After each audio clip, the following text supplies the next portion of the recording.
story.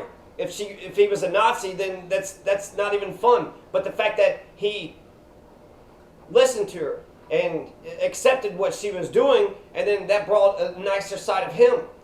It's all, I feel like it's all about, I guess, because you're all about the woman, it's like I think it's all about the guy. And it's probably about both, is it not? I think it was a love story. Oh my God, you didn't, my question is, it's all about both. Yes. Well, I like Get Out and Identity a lot. I like Into the Wild and I like Wall-E a lot.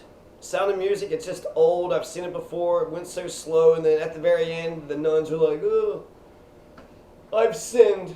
Excuse me, mother nun." Well, they did have a handful as well. Identity is such a brilliant, perfect movie. I kind of compare all movies to Back to the Future. Back to the Future is a perfect movie. God, it was so good. Oh.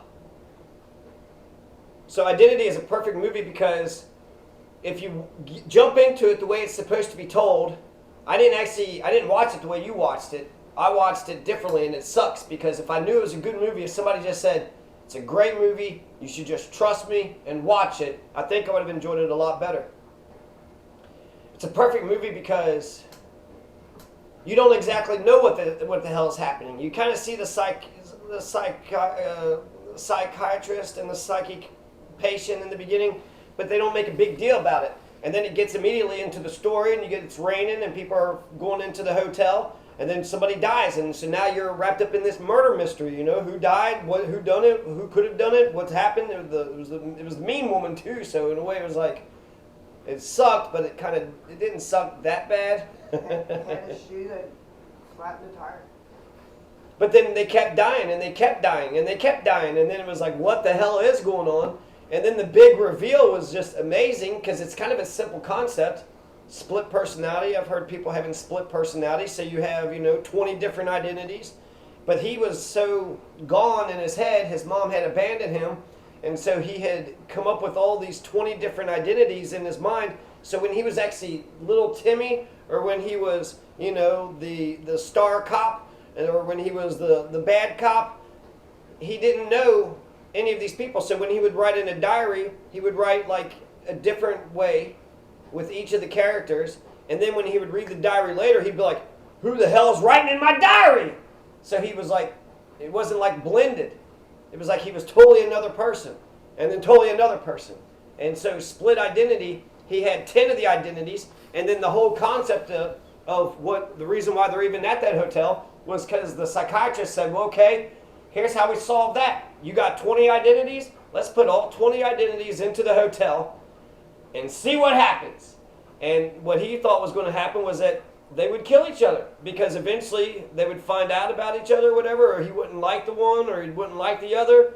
And then eventually they would dwindle down to the one identity of who he actually is. Who are you? Out of all these people, which one of these people do you like the best? Who is your core? Who is your root self? And so the story, it's all like a dream, right? So it's all just in his own head. And it was cool because we liked John Cusack, and John Cusack was the star, so he's like an ex-cop, and the guy, he lost his job because she committed suicide and he couldn't save her. But then he's trying to save everybody, and then at the very end when they find out that, what's happening? What's happening? We all saw what happened. Well, then they went and removed the truck to see if there was bodies. Those bodies were going.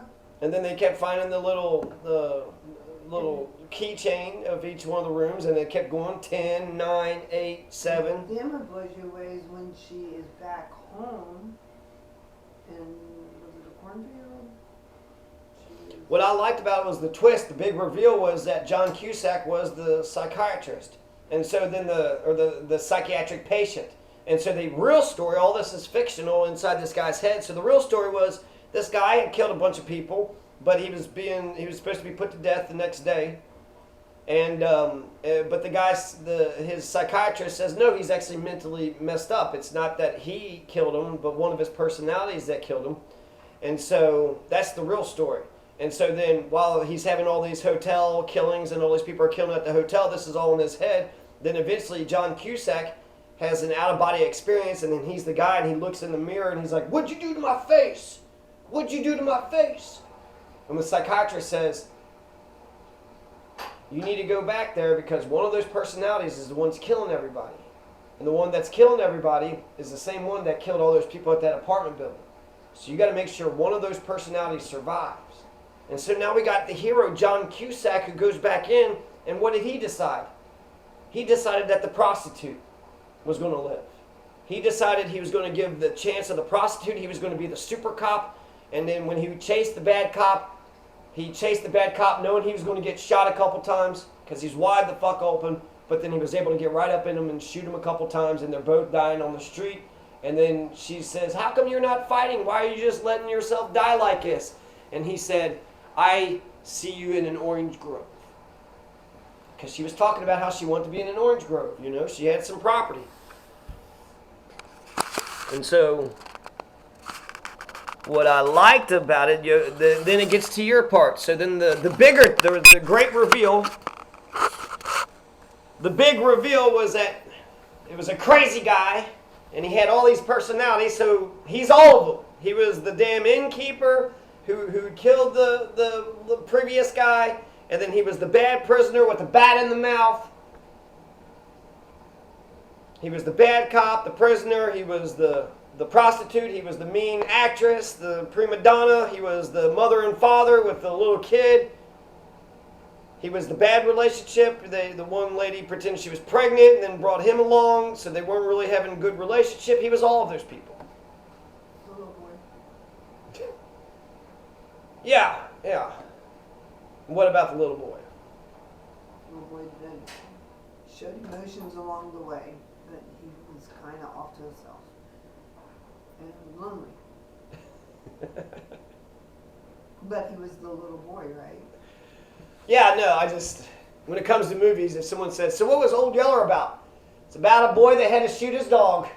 That's the damn ending! That's the ending! You ruined the whole movie.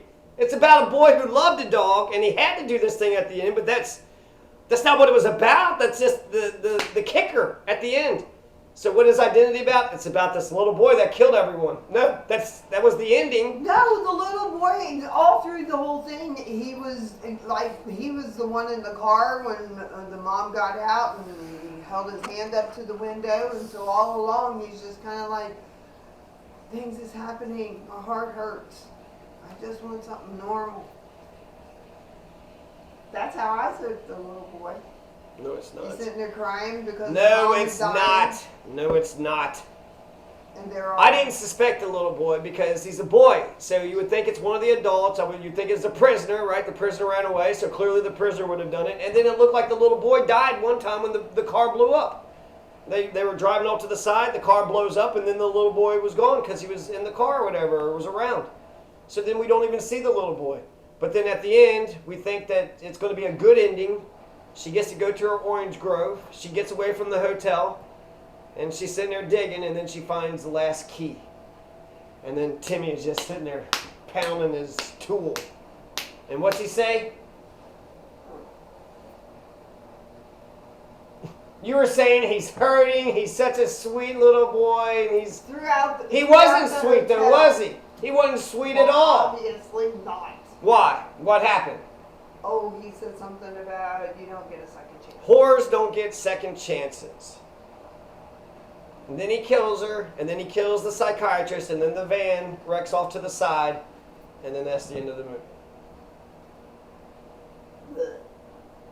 It sucks too because, okay, John Cusack, so he wanted to be a good cop, and then his prostitute of a mother had dropped him off at the hotel, so this is where it all comes from. So he wanted to save his mother, you know, he had that good inclination in him, but ultimately, he was just an angry boy, and he was just pissed off, and he couldn't, you know, he couldn't get into being a good cop, or even a criminal, or the prostitute, or the prima donna actress, or the innkeeper, which, you know, he wasn't very dynamic, but he held a job, right? He was poor, and the guy was already gone, so he just started taking, well, I'm here.